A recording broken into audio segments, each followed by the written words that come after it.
You are listening to KLRN Radio, where liberty and reason still reign.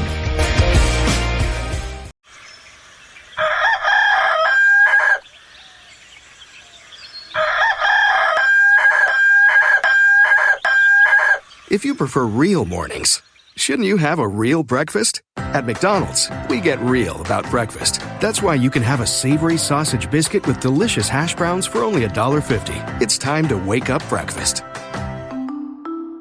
Single item at regular price. Prices and participation may vary. Cannot be combined with any other offer or combo meal.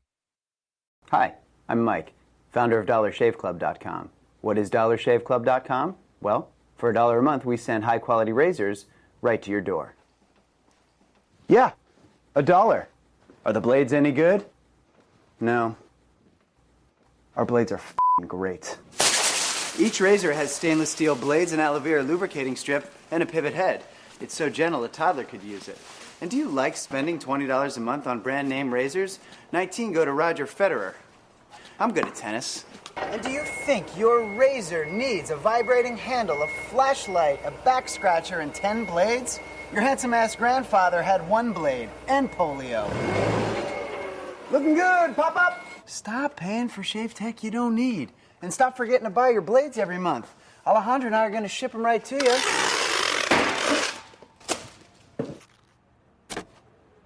We're not just selling razors, we're also making new jobs. Alejandro, what were you doing last month? Not working. What are you doing now? Working. I'm no Vanderbilt, but this train makes hay. So stop forgetting to buy your blades every month and start deciding where you're going to stack all those dollar bills I'm saving you. We are DollarShaveClub.com, and the party is on. I know karate, I know jiu-jitsu, and drive like a gangster when I'm coming to see you, see you. See you, see you. My son was in the Army back during Desert Storm, but even then he wanted an MBA. He looked at a dozen schools, but only one offered the online education and flexibility he needed while he was in a tent in Iraq. Grantham University. Turns out that Grantham's been delivering affordable, relevant college and advanced degrees for over 65 years. Heck, if they can deliver a quality education to a soldier in a tent overseas, think about the flexibility Grantham can offer you so you can earn your degree too. It doesn't matter how complicated or full your life is, if getting a degree is on your bucket list, you'll want to do what my son did. You'll want to call Grantham. Find out how easy it is to get started on your education so you can check that college degree off your bucket list. Call Grantham right now, 800-910-1370. That's 800-910-1370. Flexible, affordable, relevant. Call 800-910-1370. Tired of paying outrageous prices for Viagra? Well, we have great news for you. Now you can finally get Viagra at huge discounts. Healthy Man allows you to save up to $500 on Viagra. Why pay U.S. pharmacy prices of $15 per pill or more when you can get Viagra for less than $3 a pill? Call today and get 40 Viagra pills for only $99. This can cost as much as $600 at your local pharmacy. You can't afford not to call us. If you want Viagra at the lowest prices, never pay $15 a pill pharmacy prices again. Get Viagra for less than $3 a pill. Call 1-800-516-7602 today and save up to $500 and get 40 pills for just $99. Healthy Man is fast, easy, and affordable. Operators are waiting at 1-800-516-7602 to take your call right now. Call 1-800-516-7602. That's 1-800-516-7602. Again, 1-800-516-7602. Attention business owners and independent contractors. This is a money-saving message from Tax Mediation Services. If your business owes $20,000 or more in taxes, we can help you today, right now. Listen, dealing with the IRS is no picnic. It's an intimidating and extremely stressful process, and you don't want to go it alone. Our attorneys know every law, every tax break, and every possible opportunity to help you resolve and reduce your tax debt. And if you owe more than $20,000, you may be at the top of their hit list. So don't take your tax debt lightly, because it will not go away on its own. The IRS can seize your bank accounts, your home, and even shut down your business. Call our tax experts today at 1-800-783-0810 and let us deal with the IRS while you focus on your business. That's 1-800-783-0810. Again, that's 800-783-0810. A new year means it's time for a new home network that can keep up. With Cox Internet, you have the speed and coverage your family needs to stay connected. You'll enjoy Cox's fiber-based hybrid network with options for fast upload and download speeds. And if your household has lots of connected devices, Panoramic Wi-Fi may be the perfect fit thanks to its additional control features. Plus, with advanced security on Panoramic Wi-Fi, you'll know each connected device is securely protected 24/7. A whole world of connectivity is yours with Cox Internet. Learn more at Cox.com. The following program contains coarse language and adult themes. Listener discretion is advised.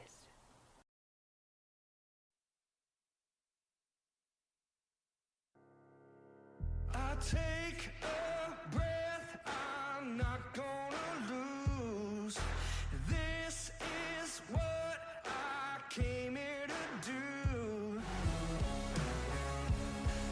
Keep on doing what you do, Rick. You're my favorite host. Favorite host. I was made for this. I was made for this. Born in the wild, formed in the fire, built for the battle. I was made for this. I was made for this. The mind over matter, silence the doubters. I have the power. I was made for this. I have come here to chew bubblegum and kick ass. And I'm all out of bubblegum.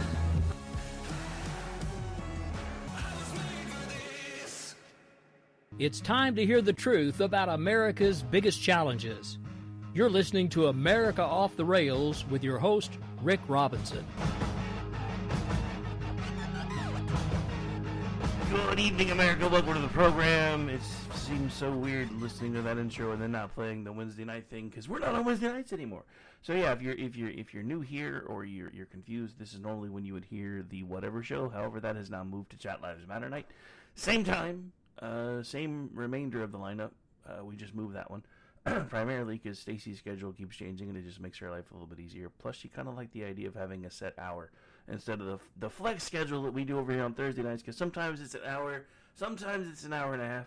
Tonight will be an hour and a half. I honestly thought about bumping it to 6:30 so I could eat first, but I didn't want to short you guys 30 minutes. But then again, I've already done 2 hours today, and I have another hour to do later. But yeah, I love you guys, which is why I'm always working. Always working. That, and I'm a workaholic. It's probably why I've been divorced twice. I kind of get tunnel vision when I start working because it's like the only thing I really focus on. I think that's why my ex-wives wound up hating me so much. But it is what it is, because now I don't have to listen to them bitch. And, yeah, the moral of that story is apparently now Fresh Meat's in trouble now, too, because they were supposed to have been married last month, and nobody knows why they haven't been.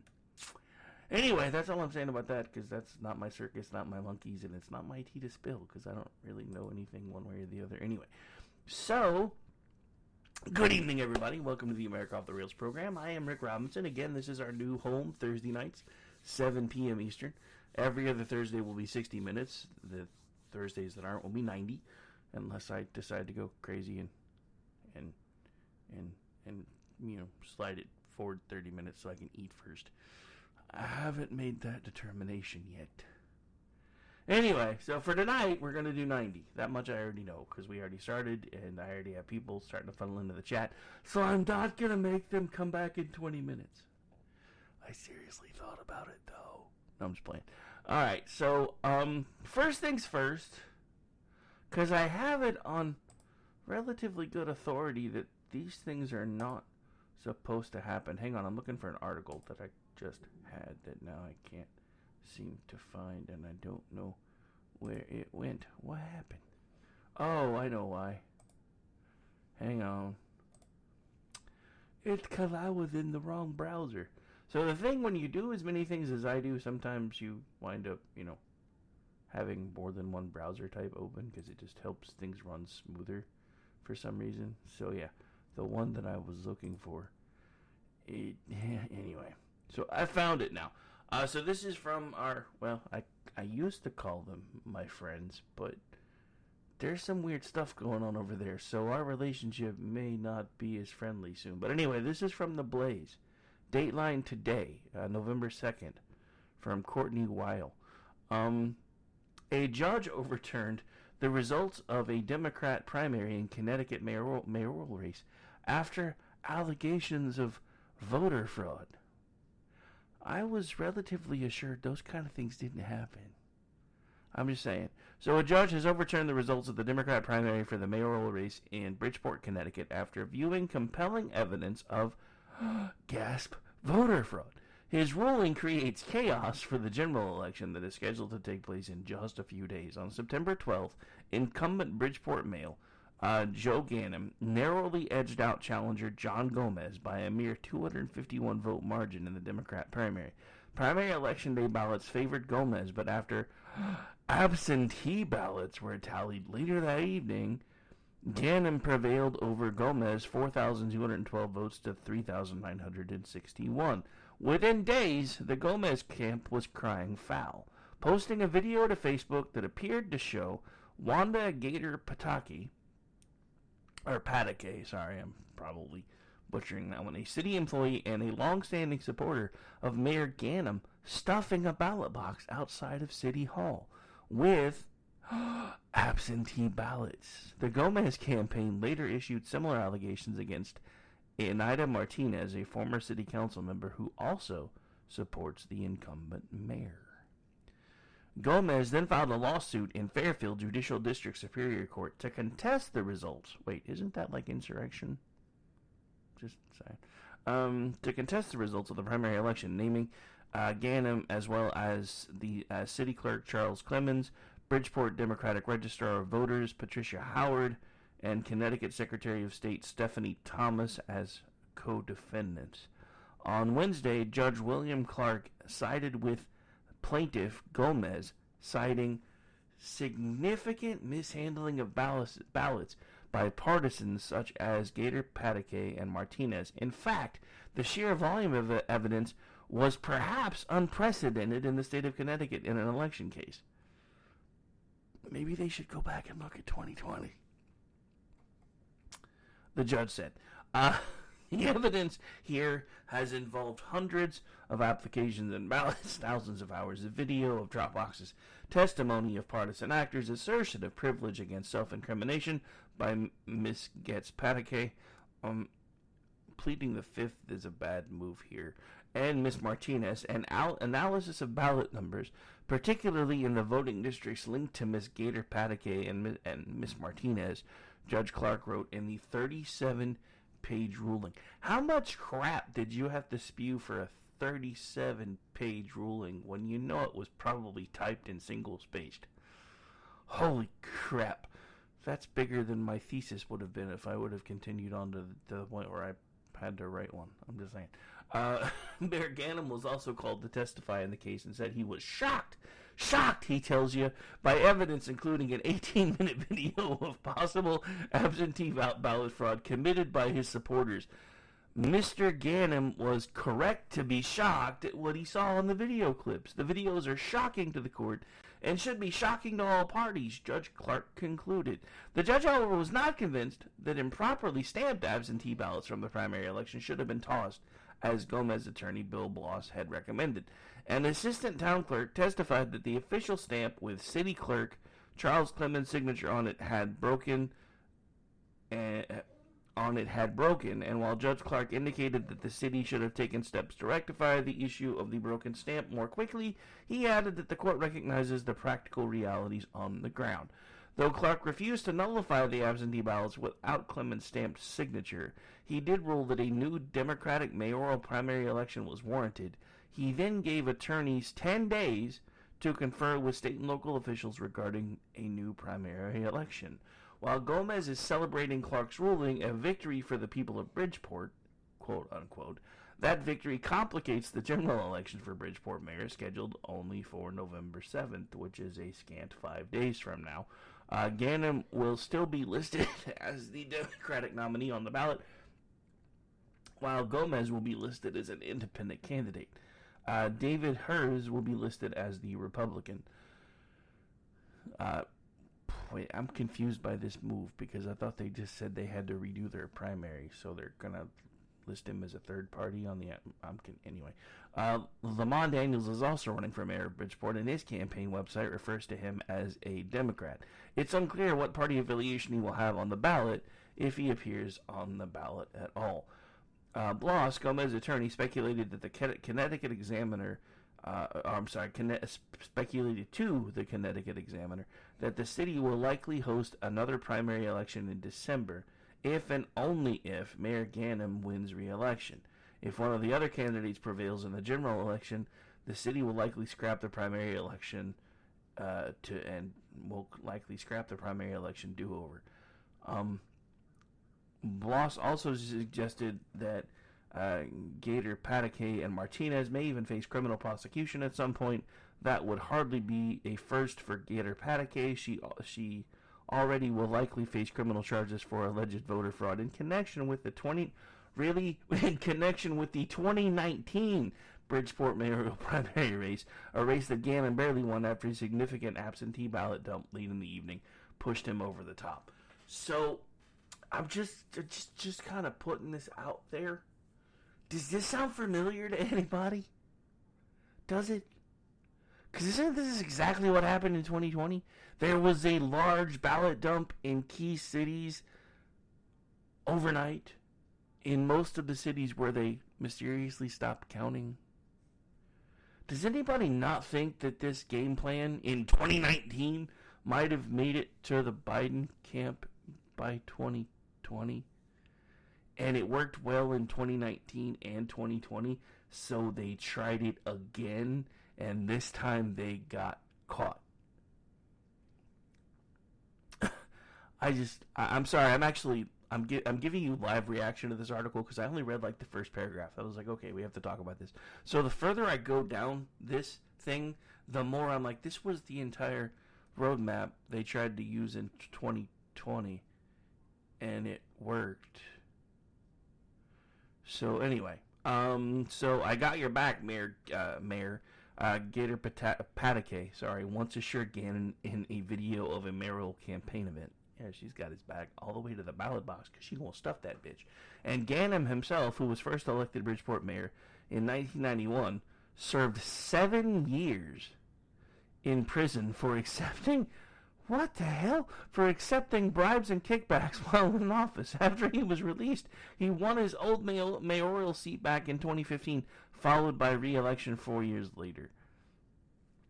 Gannon is still considering whether to appeal Clark's ruling. In the meantime, he is encouraging local residents to get out the vote in the general election next week. He has to, because now they can't stuff the ballot boxes for him anymore. The following videos from a primary day back in September before Gannon was declared the winner. Gomez was leading in the vote count at the time this news report aired. I don't know. I hadn't listened to this. I'm just going to drop this in the chat. So if you guys want to, you can check out the video later. Because like I said, I gave you my actual genuine live reaction to most of this article. And all I'm saying is this is the exact roadmap they used in 2020. And the thing about it is, all they really had to do was do it in key states.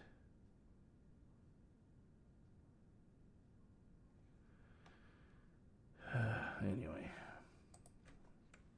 So, yeah. Here's that, by the way.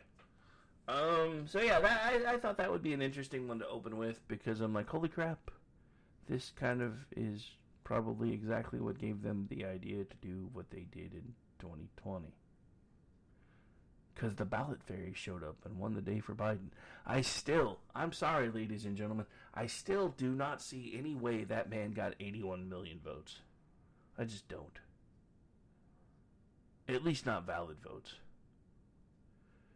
He's barely ever had an approval rating above 50%. And he's underwater now. He's even further underwater than anybody wants to admit, because of the fact that he's pissing off the extreme left. Anyway, so we have lots more to cover tonight, so let's move on to the next bit here. Hang on. Gotta go back and find it again. Oh, so this was scary. I heard about this morning, actually. Somehow I missed it last night, but I heard about it this morning, and then I listened to it again, because I had to make sure I heard it right. Remember when I told you they did all the shit they did with COVID on purpose? Remember? Listen to this. There's new evidence Dr. Anthony Fauci helped deliver a coronavirus strain to America a year before the pandemic. Documents uncovered by the White Coat Waste Project show that in 2018, Fauci's goons went to the Wuhan lab, bottled up a virus, and then brought it to a lab in America. Then Fauci's team went to a roadside zoo in Maryland and grabbed a dozen Egyptian fruit bats, threw them in the back of a van, and then took the Egyptian fruit bats across state lines to the middle of nowhere, Montana, and then spliced them up with a coronavirus. Fauci Frankenstein bats on our soil a year before the pandemic. But then he acted all shocked when the virus started spreading. Remember? Our scientists said, oh, this is natural. Some pangolin sneezed at a wet market right next to the Wuhan lab. The government knew the Wuhan lab was playing with the viruses. We played with them there, too. We played with them here. We funded it. We trained Bat Lady. How many times do I have to say we trained her? But Fauci and his goons tried to play it off like they'd never heard this before. Just lock down, shut up, and wear a mask. Justin Goodman is the senior vice president of the White Coat Waste Project. You're telling me they grabbed a bunch of bats from a stupid Maryland zoo on the side of the road, drove it into the middle of the country, and started experimenting on them with coronaviruses? Unfortunately, that's the sad truth.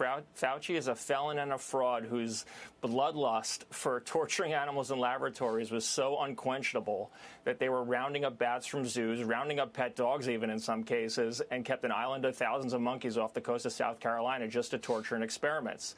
And obviously, as we saw with COVID, going around the world and collecting dangerous, incurable viruses and stockpiling them and manipulating them in laboratories is a recipe for disaster, and it's only a matter of time until we have another pandemic on our hands, courtesy of the NIH. So Fauci grabs a virus from the Wuhan lab, grabs a bunch of Egyptian bats from Maryland, and then mashes them together in Montana?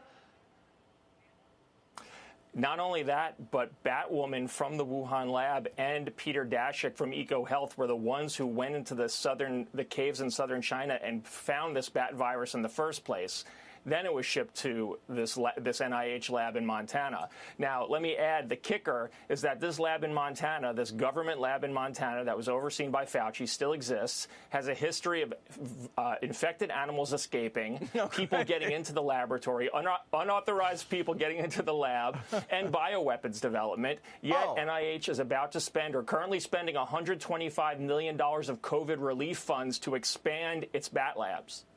Wait a second. We're using COVID money to grow more bat labs? You've got to be kidding me. It's an accident waiting to happen, and we're funding it. And add to all of that the NIH nominee from the Biden administration, who's about to take over the NIH, just told Rand Paul in a hearing that she supports gain-of-function experiments on animals. She supports funding labs in China and other enemy nations that are completely unaccountable to American taxpayers. Okay, lock her up. Lock Fauci up. Lock everybody up in Montana that's responsible. Lock up the stupid zookeeper in Maryland. Let's just try to save as many lives as possible and keep everybody out of these labs. Great work, great research. Keep the heat on these guys. The only way we're going to shut these dumb labs down is we expose them. I hate being right. I swear. I think me and Loftus and about a handful of other people, anytime we have a chance, just tell everybody we are in the longest, most painful I told you so ever. Now again, I said this last night, and I'm going to say it again. Anthony Fauci needs to be held accountable, but at this point, so does Donald Trump, because at some point, Donald Trump started being told at least some of this. Or he needs to be able to prove that he wasn't. One of the two. I don't care which one it is. If they kept him in the dark, he needs to come out and say that. If he had no idea how, I would say hip deep, but it's Fauci. He's a fucking midget. Neck deep, Fauci was in all this stuff, then he really needs to just start telling people, but like, look, I got snowed. I get it. His mentality type, his ego won't let him do that. But he needs to start being honest with the American people, especially because he's still apparently drastically leading in the polls, at least at the national level. Now, if you look at the breakdowns, and Stacey mentioned some of this last night on the whatever program, if you look at the breakdowns in the key states where the primaries are about to kick off, if you look at the likely votes plus the, not necessarily sure I'm going to vote and might vote for this guy, then, or this girl, then the person that's actually leading, or at least tying with Trump, is DeSantis. Because everybody's like, well, he's not necessarily my first choice, but he is my second choice. And look, again, I don't know how any of this is going to go. Because Donald Trump is facing indictments everywhere. He's going to be tied up in court right around the same time that he's supposed to be, on the campaign trail, etc. And in modern times, there aren't surrogates anymore. This stuff wouldn't have been a big deal back in the day, because back in the day, they didn't expect the president to be everywhere because it took so long to get places. So he would appoint people to be his surrogate, which honestly is why I think Vivek GPT is in the race. I think he's actually a Trump surrogate, but anymore, most of the time when I hear from him, it seems like he's happily and busily jumping the shark as much as possible. Giggity. Just saying, double entendre intended.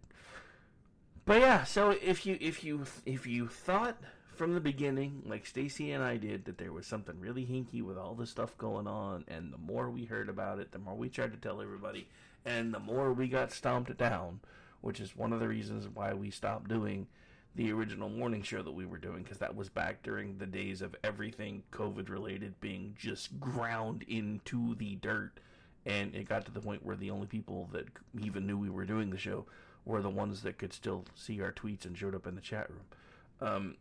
The funny thing is, now that the algorithms have been at least somewhat removed, those shows are actually catching on fire again. It's kind of weird. But anyway, it's weird how occasionally you'll get an update and be like, this show was listened to 500 times this day. I'm like, what? That show hasn't been... anyway. But yeah, so, longest, most painful, I told you so ever. Which is probably what I should have called the show, because so far we're 2 for 2, because everybody kept saying, there's no election fraud in America. Really, a judge in Connecticut says you're wrong, Skippy. Because if it's happening at the local level, I guarantee you it's happening at the national level, because there are no national level elections. It's the same mechanisms. And again, if it worked for them in 2019, there's no way in hell that the Biden team didn't hear about how they managed to do that. Just saying. Alright, so we gotta take a break. Actually,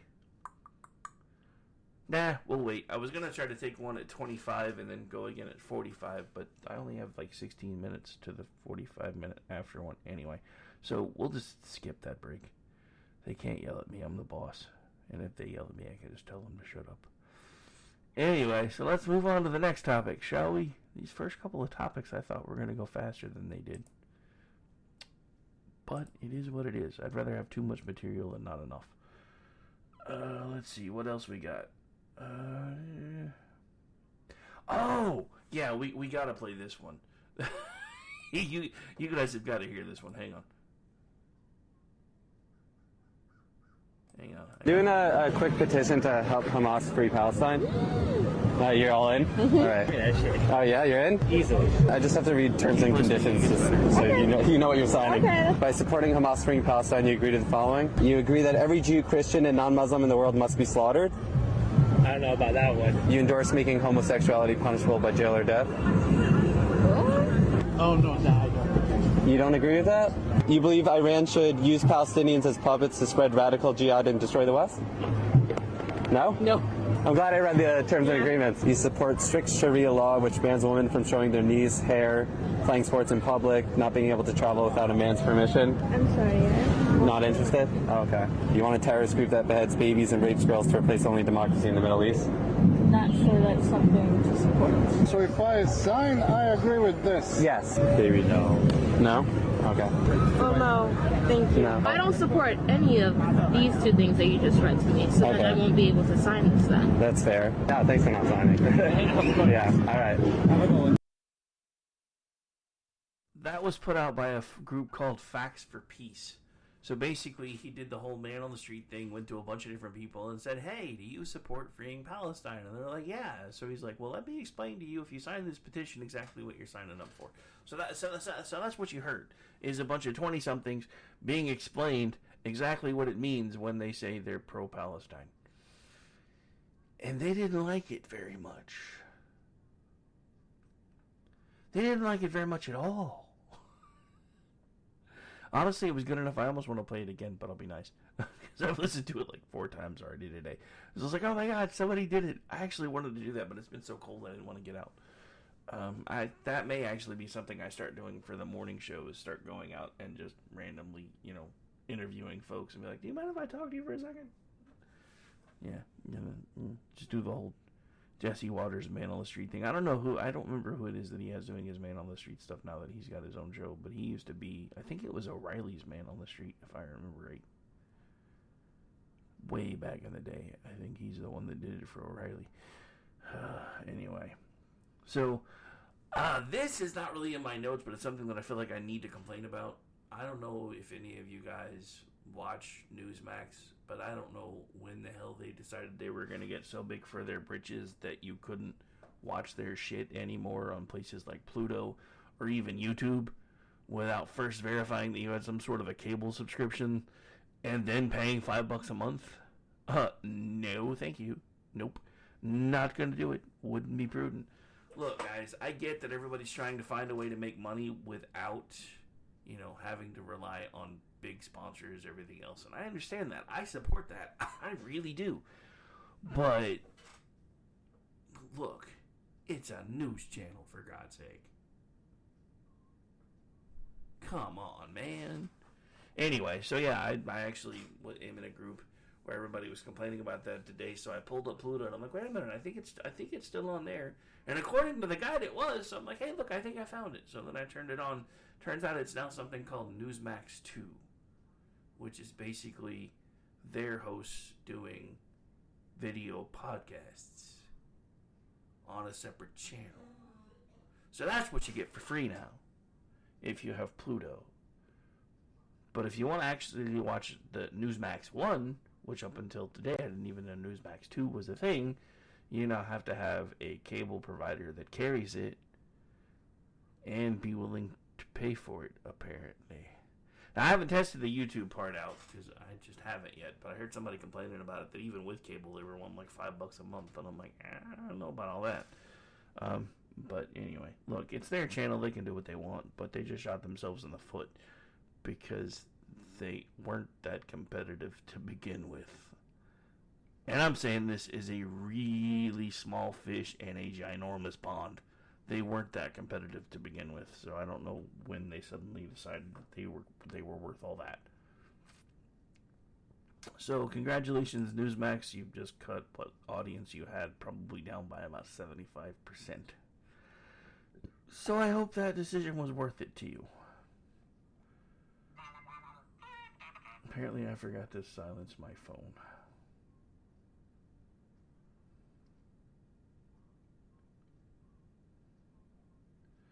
So we've talked about this before, but I kind of, you've heard me talk about it, but I kind of feel like you need to hear it from somebody else. So we're gonna play this real quick, and then after this, we'll probably take the break. Talked to Congressman Comer last night. Part of the discussion that's been going on in oversight is how much more kind of material is out there during the 3 weeks in which we were kind of in search of our new speaker. I mean, one of the silver linings was that the attorneys were able to continue to kind of probe and get those bank records and connect the dots. And it's not very complex. This is absolutely a money laundering scheme that now has been verified with bank records. And I think it puts the president in a position of having to answer the question. So between oversight and judiciary, we'll see how we get there. But I think it certainly, once again, underscores the idea that we're heading towards some type of impeachment.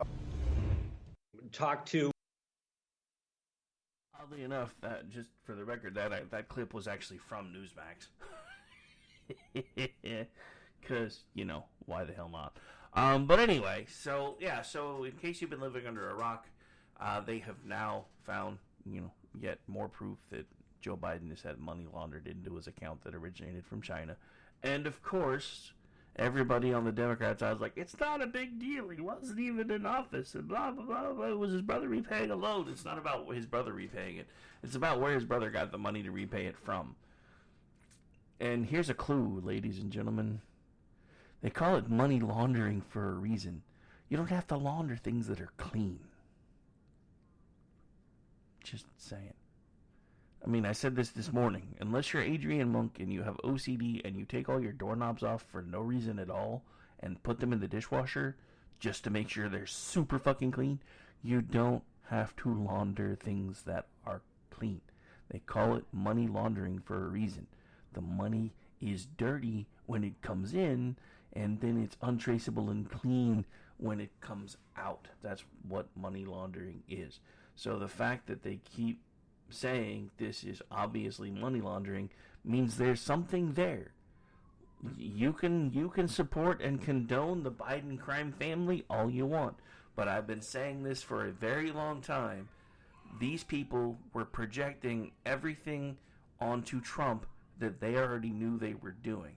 And it was both the Clintons and the Bidens, because they've done the same things. I'm just saying.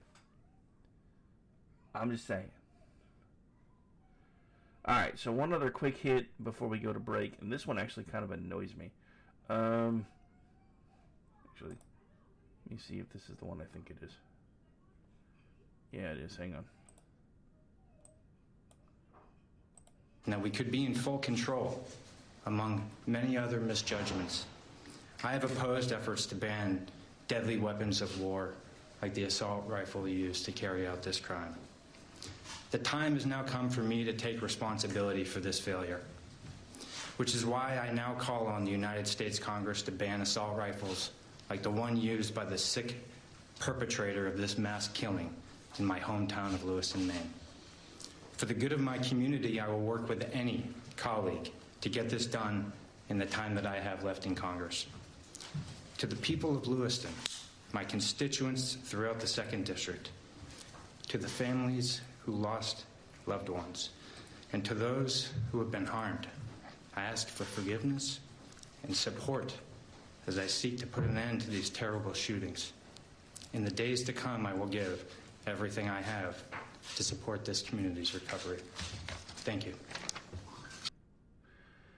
Alright, so I just want to kind of read that to you real quick on the way out to break. This is from a Republican by the name of Golden. I have opposed efforts to ban deadly weapons of war like the assault rifle he used to carry out this crime. The time has now come for me to take responsibility for this failure, which is why I now call on the United States Congress to ban assault rifles. First of all, can somebody please tell me what an assault rifle is?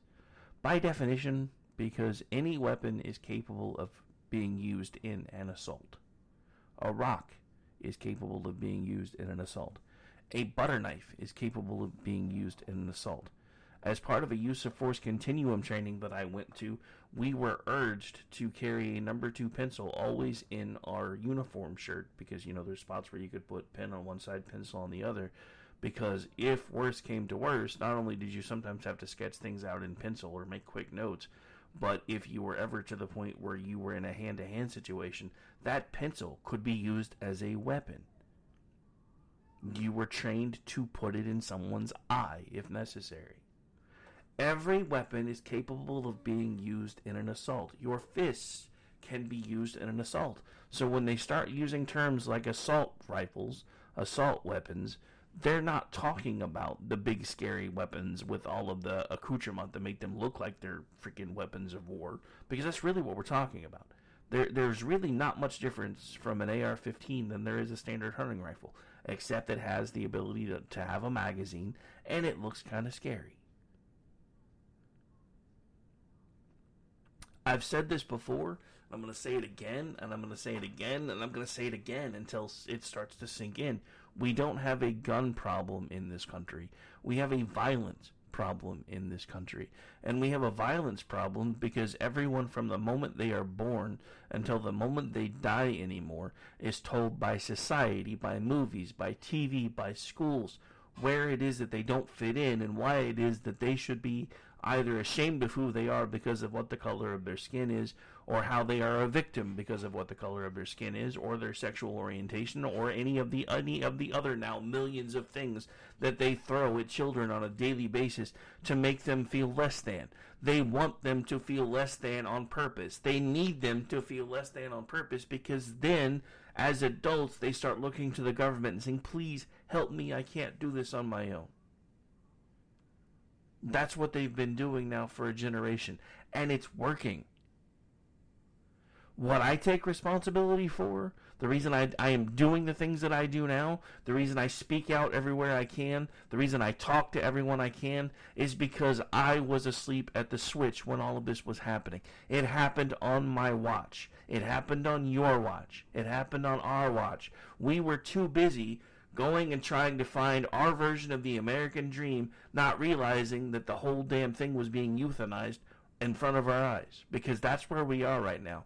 The American dream and American society is about to collapse in on itself because it cannot sustain its own weight anymore. And that's where we are. So unlike this moron who wants to blame an inanimate object, let's start talking about the actual problem. Weapons are not the problem. The fact that we don't respect one another anymore is the problem. The fact that we view everyone as an enemy anymore is the problem. It's maddening. All right, I got to take a break or I'm going to blow a gasket. We're close enough anyway.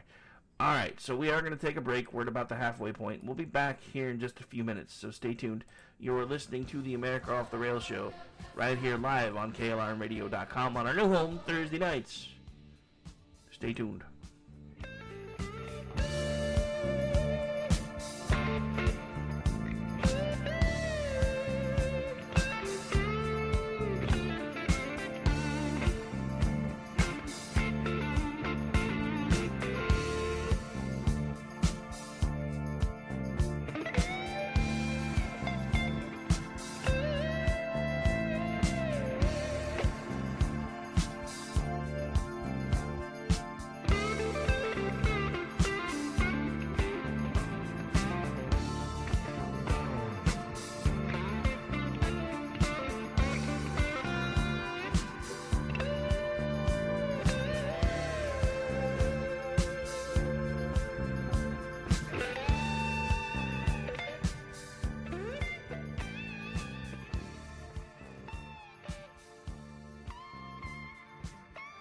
Hi, I'm Mike, founder of DollarShaveClub.com. What is DollarShaveClub.com? Well, for $1 a month, we send high-quality razors right to your door.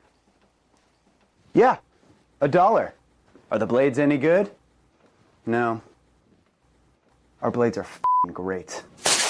Each razor has stainless steel blades, an aloe vera lubricating strip, and a pivot head. It's so gentle a toddler could use it. And do you like spending $20 a month on brand name razors?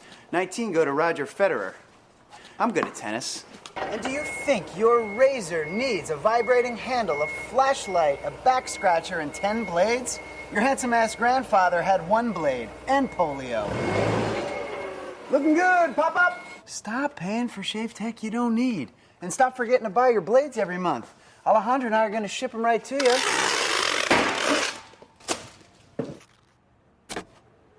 We're not just selling razors, we're also making new jobs. Alejandro, what were you doing last month? Not working. What are you doing now? Working. I'm no Vanderbilt, but this train makes hay. So stop forgetting to buy your blades every month and start deciding where you're going to stack all those dollar bills I'm saving you. We are DollarShaveClub.com, and the party is on. I know karate, I know jiu-jitsu, I drive like a gangster when I'm coming to see you, see you. See you, see you.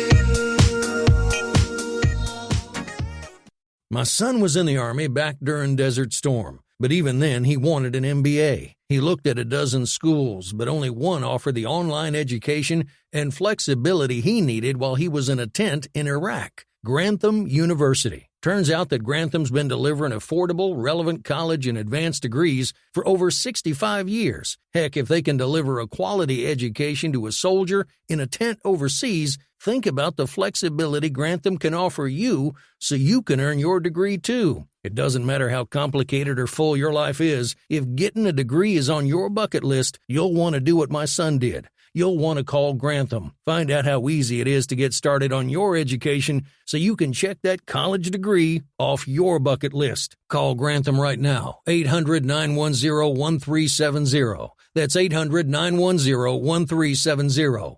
Flexible, affordable, relevant. Call 800-910-1370.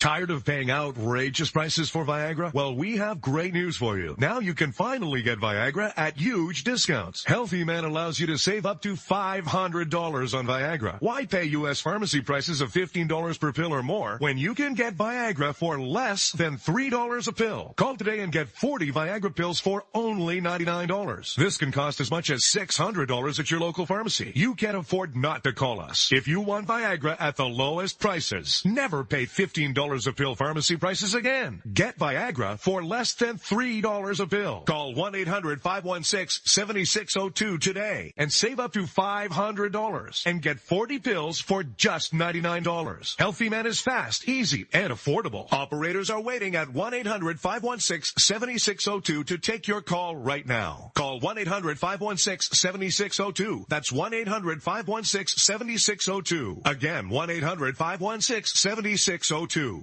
Attention business owners and independent contractors. This is a money-saving message from Tax Mediation Services. If your business owes $20,000 or more in taxes, we can help you today, right now. Listen, dealing with the IRS is no picnic. It's an intimidating and extremely stressful process, and you don't want to go it alone. Our attorneys know every law, every tax break, and every possible opportunity to help you resolve and reduce your tax debt. And if you owe more than $20,000, you may be at the top of their hit list. So don't take your tax debt lightly, because it will not go away on its own. The IRS can seize your bank accounts, your home, and even shut down your business. Call our tax experts today at 1-800-783-0810 and let us deal with the IRS while you focus on your business. That's 1-800-783-0810. Again, that's 800-783-0810.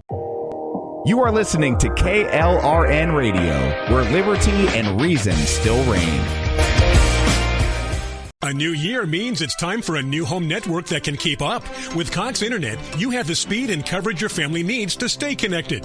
You'll enjoy Cox's fiber-based hybrid network with options for fast upload and download speeds. And if your household has lots of connected devices, Panoramic Wi-Fi may be the perfect fit thanks to its additional control features. Plus, with advanced security on Panoramic Wi-Fi, you'll know each connected device is securely protected 24/7. A whole world of connectivity is yours with Cox Internet. Learn more at Cox.com.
Welcome back into the program, ladies and gentlemen. Again, I am Rick Robinson. This is the America Off the Rails show. New home Thursday night, 7 p.m. Eastern, right here live on KLRMradio.com.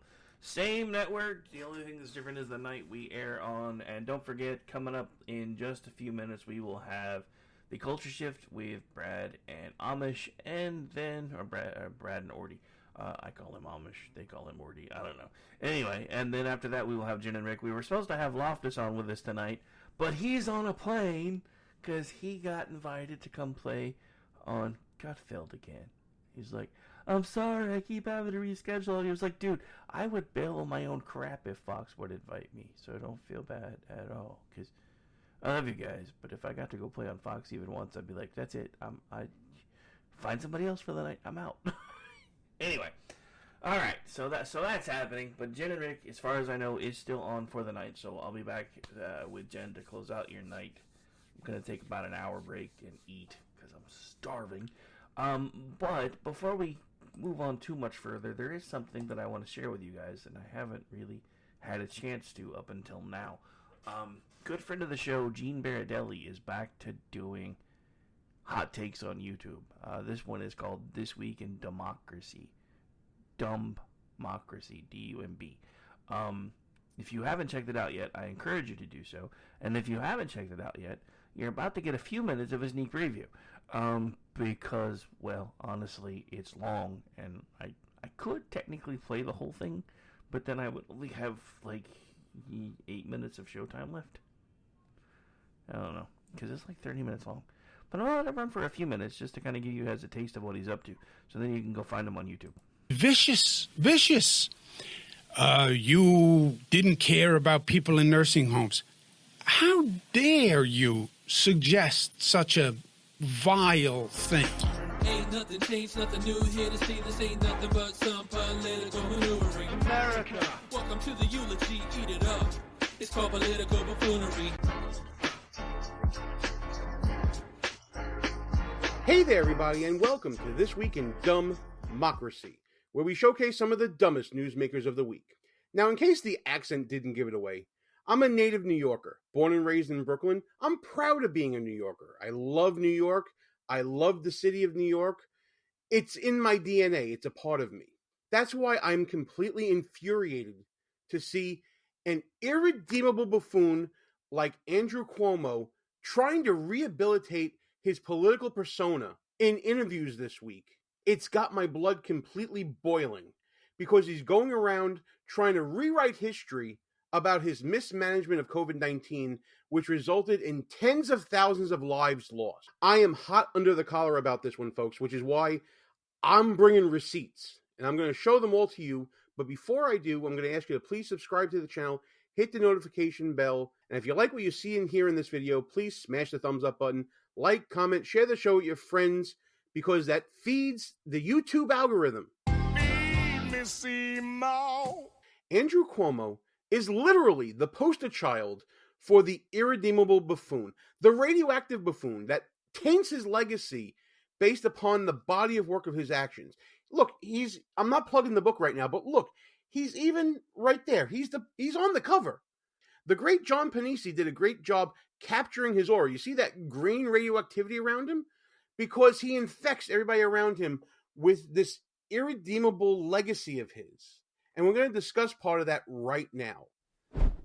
Now, like I said, Andrew Cuomo's on this rehabilitation tour trying to rewrite history about his handling of COVID-19, among other things. He was on Bill Maher. He was also on a radio show on WABC for 2 hours in the People's Republic of New York City. And he, like I said, he's trying to rewrite his legacy when it comes to COVID. I'm going to show you sections of these videos where he's talked about COVID-19. And interspersed in these videos, I'm bringing receipts with dates and times and legal actions taken by the Cuomo administration that Cuomo wants to memory hole.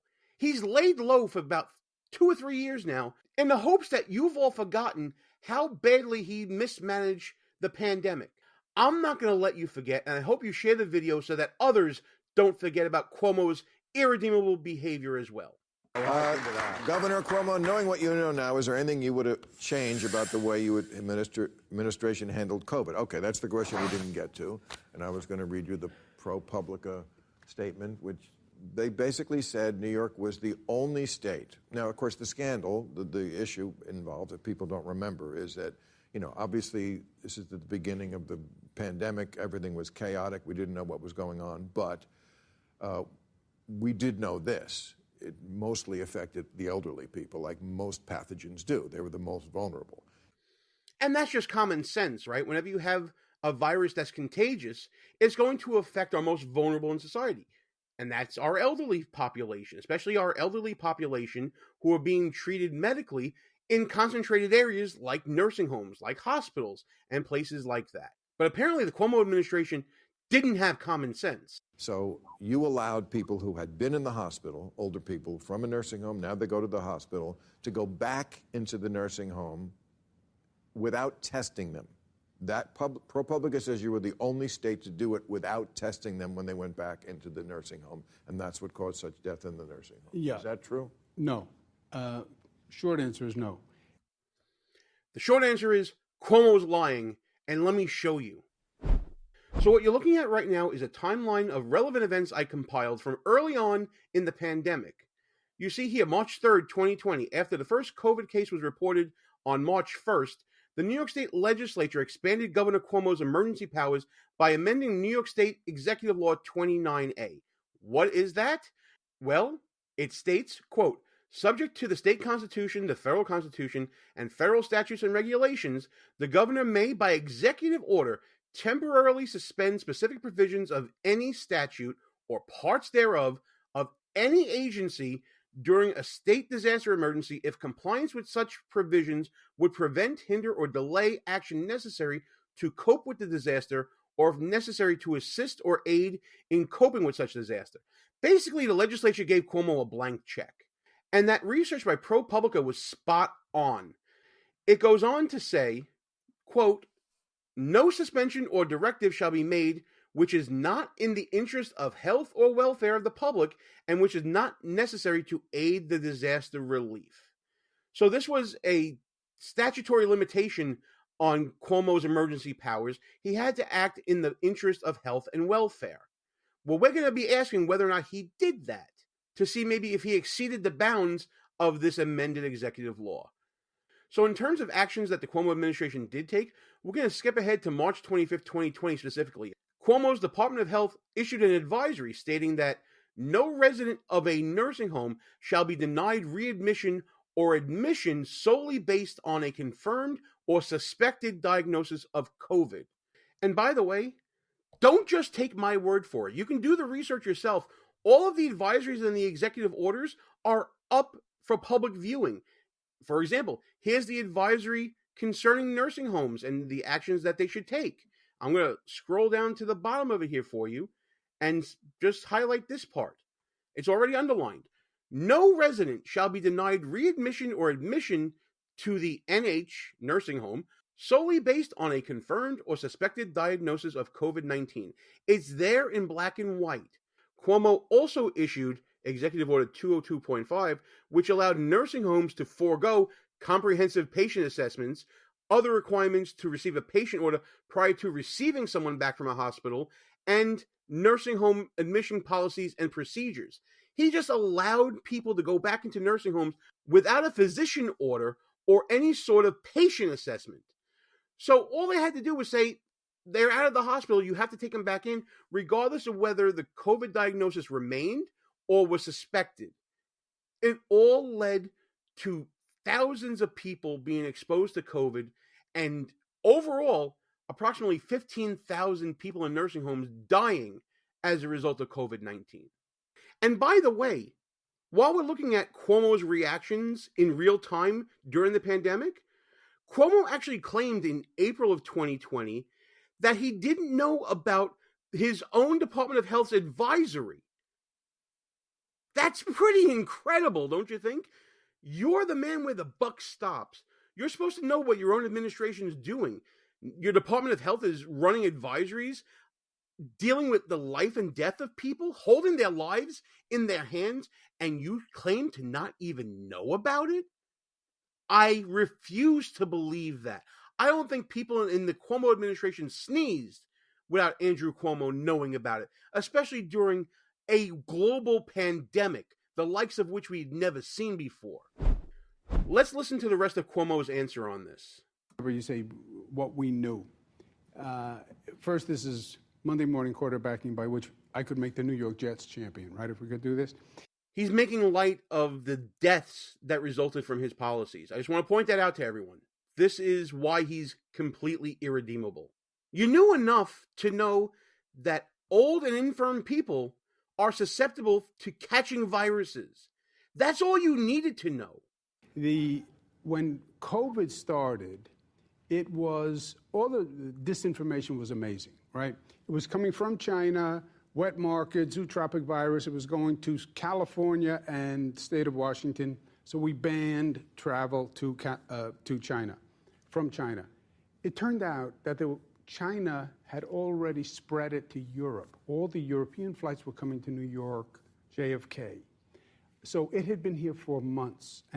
This has nothing to do with his decision-making concerning nursing homes. Remember the question that Bill Maher asked? He was asking about specifically his policy with nursing homes that was reported by ProPublica. He's tap dancing right now. And it was astronomical. When we first found out about it, and Scott can appreciate this, they were projecting we would need 150,000 hospital beds to deal with the number of infected. I remember. We only had 50,000 in the entire state of New York. So we did it to free up beds. We were afraid of losing hospital beds, but people who were in hospitals, who were considered medically stable, who were tested, were sent to nursing homes if the nursing home said they could treat that person in a way that protects the other people in the nursing home. That's completely untrue, and I'm going to show you right now. So what Cuomo was talking about here was whether or not his advisory was taken as a directive or not. Here are two quotes I want you to see. The first one is from Christopher Laxton from the Society for Post-Acute and Long-Term Care Medicine. He's one of these people that advocates for nursing homes. Quote, on its face, the advisory that I just showed you and talked to you about nursing homes having to take in people who were being readmitted after a COVID diagnosis or having been suspected of having COVID, on its face, it looked like a requirement. The nursing homes we spoke to, and again, he's an advocate for these nursing homes, felt it was a mandate, and a number of them felt they had no choice but to take COVID patients. So when Cuomo says that, oh, nursing homes were free to turn them away, that's complete and utter bullshit. Here's another quote from Richard Malott. He's the executive director of Long-Term Care Community Coalition. Quote, there was little reason for nursing homes to think they should only take in patients if they have the ability to do so safely, because those rules are not generally enforced on a regular basis.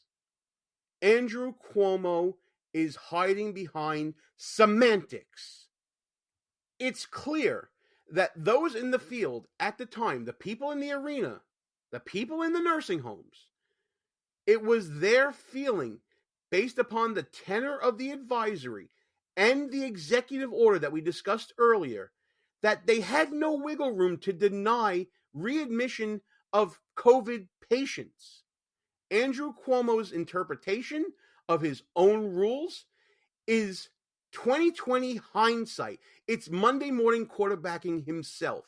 He was accusing everybody else of Monday morning quarterbacking, but that's exactly what he was doing. And that was a way to make sure we had enough hospital beds. But it didn't, did it? I mean, they also, I mean, the same organization, ProPublica, says you counted the number who died differently. In other words, you only counted the ones who died in the nursing home, whereas many people came from the nursing home and died in the hospital, and you didn't count those. You only counted if they died in the nursing home, which they felt was deliberate. Well, let me not get weedsy with you. Every day I did a briefing, and every day we collected information from hospitals and from nursing homes. And we printed two numbers on the screen every day. This is the number of people who died in the hospital. This is the number of people who died in the nursing home. So we're going to get into the weeds a little bit now about the July 2020 report. Let's dig into what's being discussed here.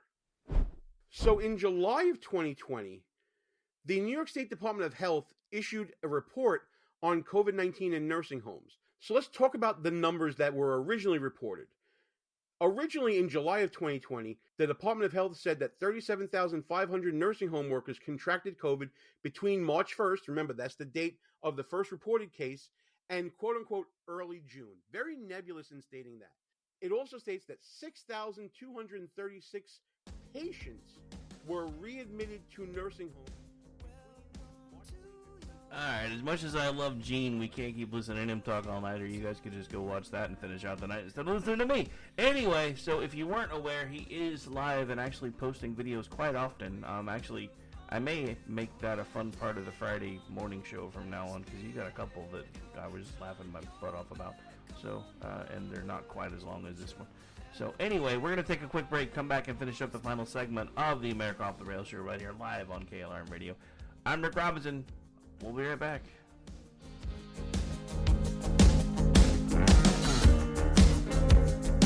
It's my own design. It's my own remorse. Help me to decide. You are listening to KLRN Radio, where liberty and reason still reign. Hi, I'm Mike, founder of DollarShaveClub.com. What is DollarShaveClub.com? Well, for $1 a month, we send high-quality razors right to your door. Yeah, $1. Are the blades any good? No. Our blades are f***ing great. Each razor has stainless steel blades, an aloe vera lubricating strip, and a pivot head. It's so gentle a toddler could use it. And do you like spending $20 a month on brand name razors? 19 go to Roger Federer. I'm good at tennis. And do you think your razor needs a vibrating handle, a flashlight, a back scratcher, and 10 blades?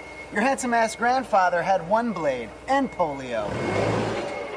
Looking good, pop up! Stop paying for shave tech you don't need. And stop forgetting to buy your blades every month. Alejandro and I are going to ship them right to you.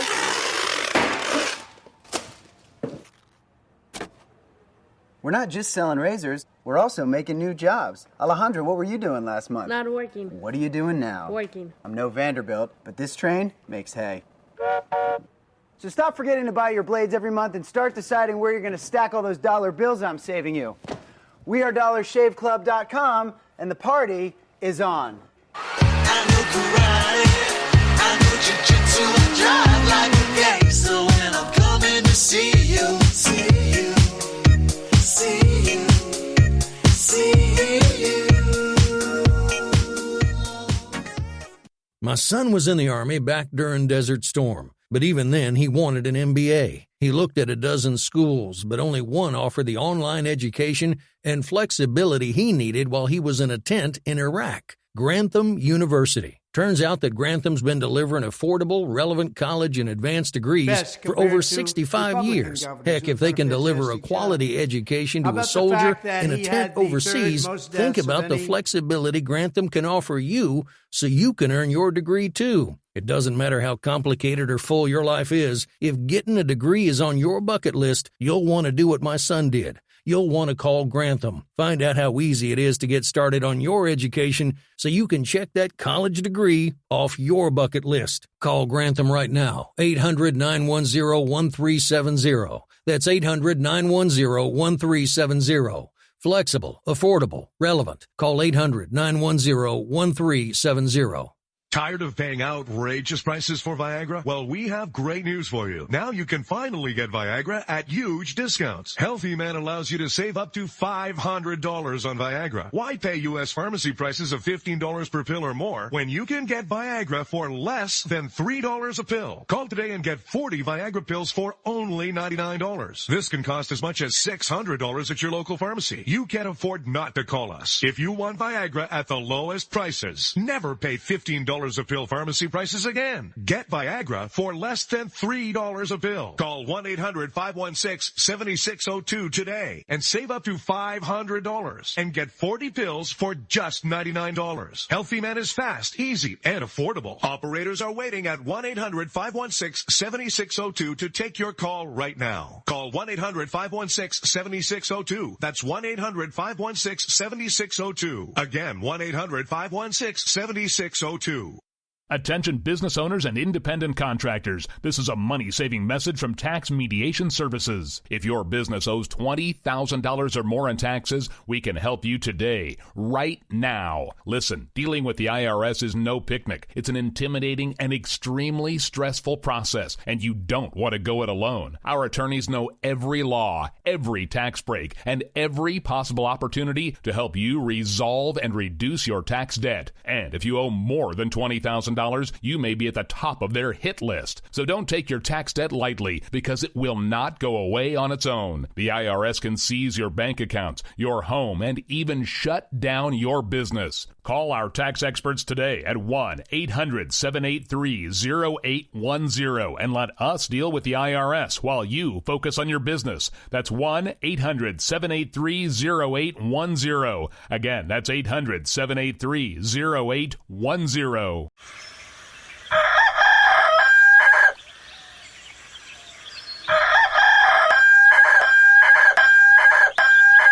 If you prefer real mornings, shouldn't you have a real breakfast? At McDonald's, we get real about breakfast. That's why you can have a savory sausage biscuit with delicious hash browns for only $1.50. It's time to wake up breakfast.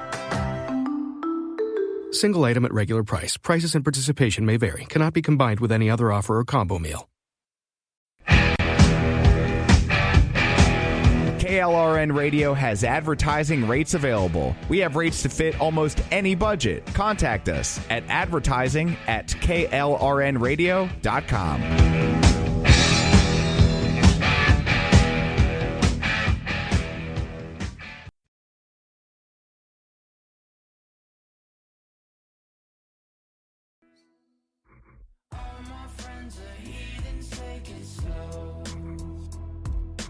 Wait for them to ask you who you know.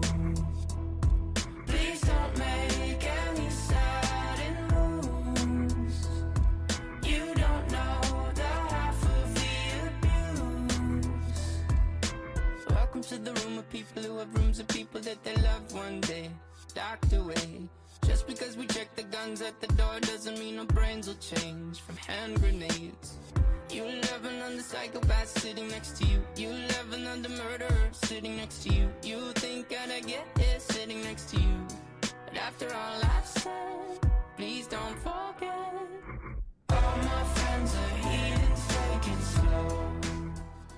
Welcome back into the program, ladies and gentlemen. Final segment of the America Off the Rails show on our brand new night here, Thursday nights, KLRNradio.com, 7 p.m. Eastern. Again, this will be the 90-minute week. Next week we'll only have 60. But it's not like you can't get enough of me in the mornings and on several other shows that I'm involved in one point or another. So this came up in the chat, so I thought it was important that we find this because, you know, after having, you know, Cuomo's COVID record kind of brought back fresh in our mind, a certain former president who I've said all along really has answers that he needs to be giving about COVID, and he's refusing to. This is what he had to say about not only Cuomo's handling of COVID, but Ron DeSantis' handling of COVID. Oh, hang on, I forgot I muted it because when I was pulling audio, I realized my mic was hot. Hang on. When the Ron DeSanctimonious facts come out, you will see that, I hate that he's better than most Democrat governors, but very average at best compared to Republican governors who have done a fantastic job. How about the fact that he had the third most deaths of any state having to do with the China virus or COVID? Even Cuomo did better. He was number 4. He shut down everything, including the beaches. Other Republican governors didn't do that. They kept it open. It was their choice. I gave them all their choice. The Democrats blew it big. A lot of Republican governors did a fantastic job. And look at Disney and what a mess it is. Could have worked out an easy settlement, but no, he wanted to show the fake news how tough a guy he is. He's not. And the whole Disney thing is really very unfortunate. Now thousands and thousands of jobs are being stopped, and a lot of people are very upset about it.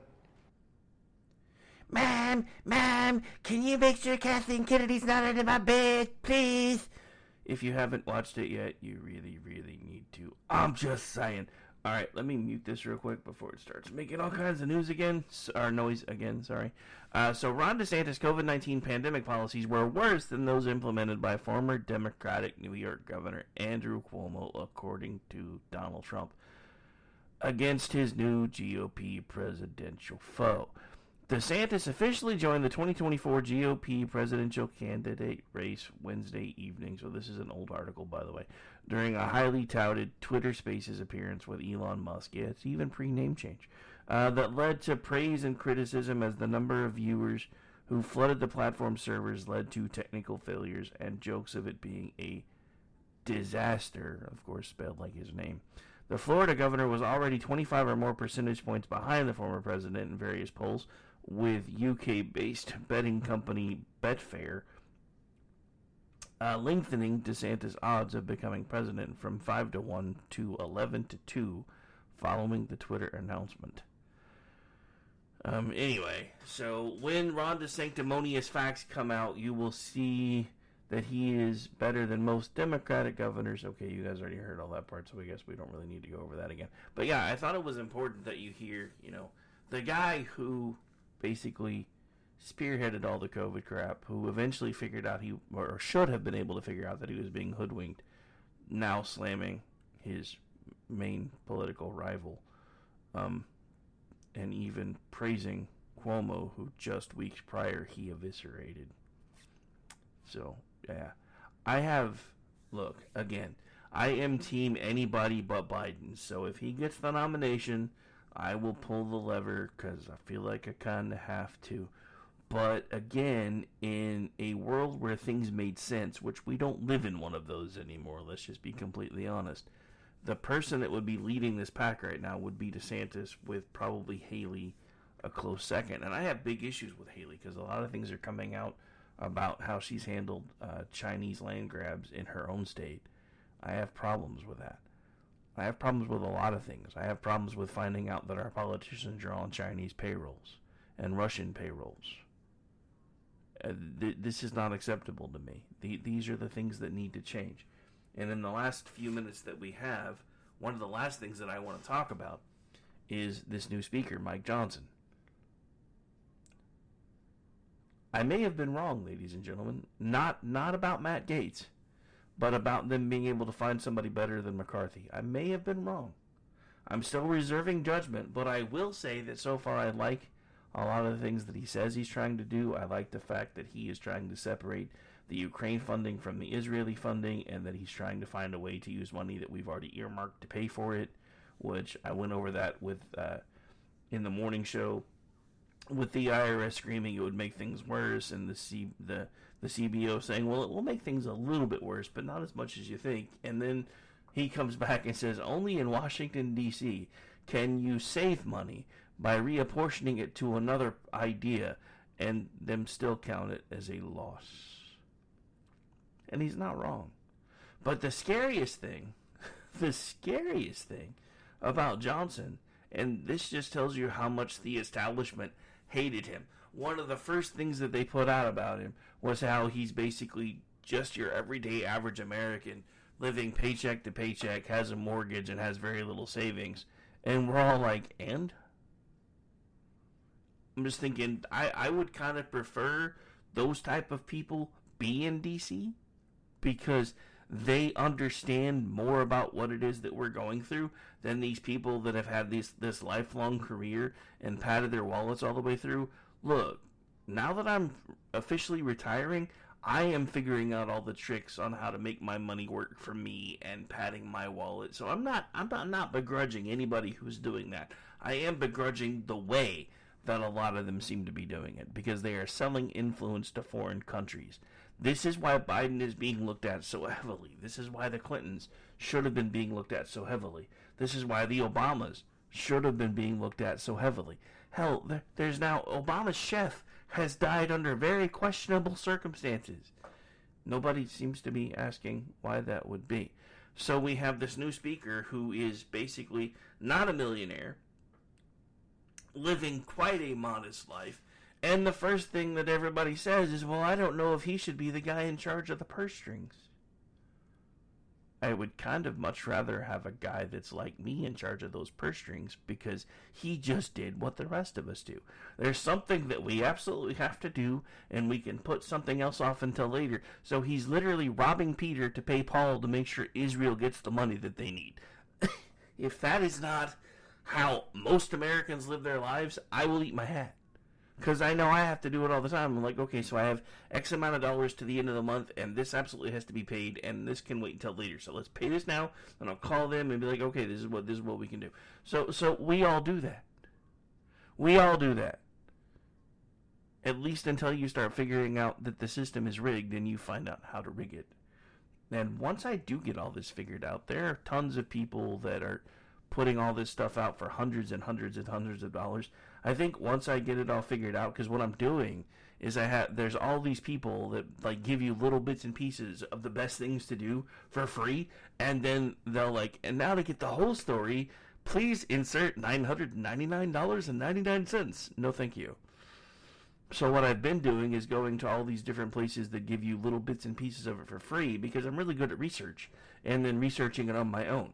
And when I get it all figured out, I think I'm going to do something kind of similar, but I'm going to do mine for dirt fucking cheap, because with technology the way it is now and what I'm finding out, pretty much anybody can be a millionaire at this point if you know how to do it. And it's all about structuring things the right way. So yeah, I have all kinds of things that I'm working on behind the scenes, and once I actually battle test it for a while, if it works, then you guys, especially you guys in the chat, will be the first ones to know, and you might actually get the masterclass for free, because a lot of you have helped me keep this thing going while it's been running on a shoestring. And if we can actually build a powerhouse base of income and kind of work together, we can take over the world. No, not really, but we can finally buy KLR and Radio Island and just get the hell out before everybody glows in the dark. Which honestly is kind of my goal. I'm not even kidding about it anymore. Now, that's one of the reasons why I've gotten serious about trying to figure out the best ways to organize the business, the best ways to organize. Because here's the thing. I'll give you this part for free. Figure out whatever side business you want to run, whatever it is. Let's say you have a goal of being like somebody that travels and then talks about where you go on YouTube and TikTok. So you start an LLC, and then you basically start building that LLC in the most generic name possible, so you can fold all the different ideas that you have up under that LLC. And by the time you're done, you've got an LLC folded into an S Corp, and you've bought term life insurance policies for every one of your kids, little by little. Every one of your grandkids, little by little. I'm sorry, not term, whole life, not term, because term you can only sell off in certain ways. But the thing about the whole life insurance policies, especially if you start with your grandkids, for those of you that are old like me, those will gain money their entire lives. So you put a trust in charge of those, and the trust can slowly kind of, when they have things that they need to take care of, the trust can dole out money when it's needed.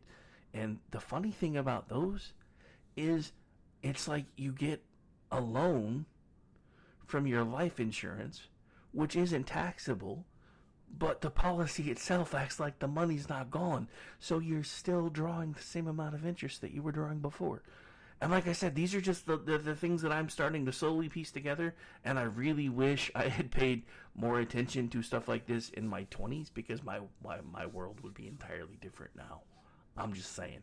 But I'm only 50, and if I play my P's and Q's right, I have at least maybe 30, 40 more years, and in that time, I'm going to slowly figure out how to take over my little corner of the world.